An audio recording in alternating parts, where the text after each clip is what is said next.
wabarakatuh. Perkenalkan, saya Siti Maisaro dengan NIM 101240057.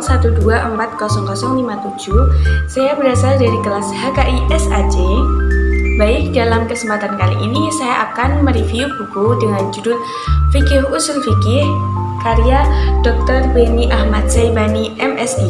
Buku ini diterbitkan oleh Pustaka Setia Bandung pada cetakan ketiga, yaitu pada Maret 2025 dengan ketebalan buku 305 halaman.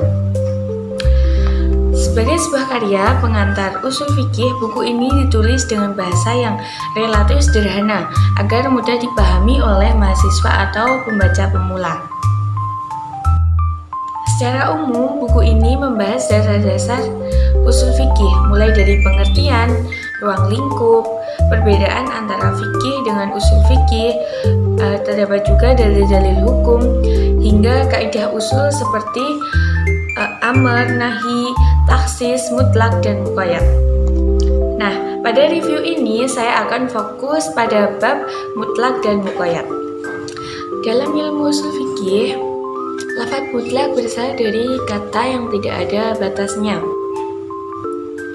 Misalnya, perintah membebaskan budak pada surah Al-Mujadalah ayat 3 tentang zihar, membebaskan budak tersebut tidak ada batasannya atau tidak dibatasi seperti harus seorang laki-laki, perempuan, seorang muslim atau non-muslim. Sebaliknya, lafaz muqayyad adalah kata yang telah diberi syarat atau batasan. Misalnya dalam ayat pembunuhan yang terdapat dalam surah An-Nisa ayat 92, Allah memerintahkan membebaskan budak mukmin. Kata budak di sini dibatasi dengan kata mukmin. Kemudian dalam buku ini juga terdapat hukum mutlak dan muqayyad. Yang pertama yaitu hukum dan sebabnya sama. Dalam hal ini, hukum dan sebabnya sama, maka yang mutlak harus dimaknai seperti yang muqayyad. Kemudian yang kedua yaitu berbeda hukum dan sebabnya. Dalam hal ini, ketika mutlak dan muqayyad berbeda hukum maupun sebab, maka yang mutlak tidak bisa dimaknai seperti yang muqayyad.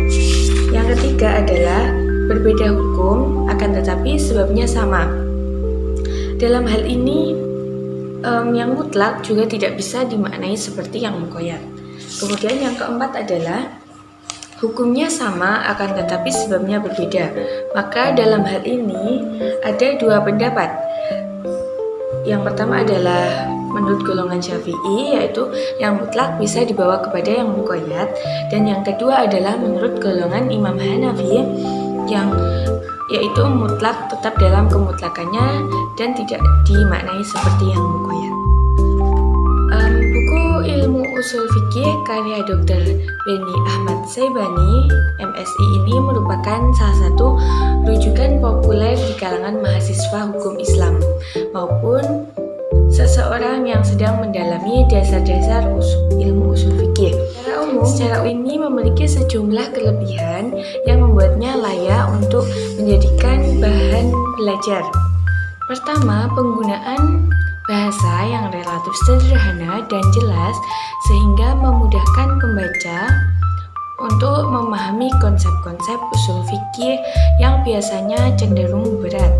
Selain itu, buku ini menyajikan materi pokok secara sistematis, mulai dari pengertian, sumber hukum Islam hingga metode ijtihad.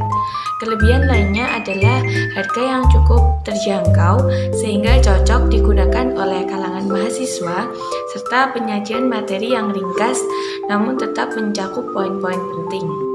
Namun demikian, buku ini juga memiliki beberapa kekurangan.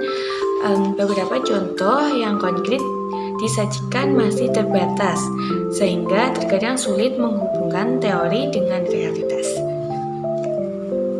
Dari segi isi, pembahasan tentang perbedaan pendapat ulama khilaf kadang hanya menekankan pendapat yang dianggap kuat, tanpa menguraikan secara seimbang pandangan yang berlawanan.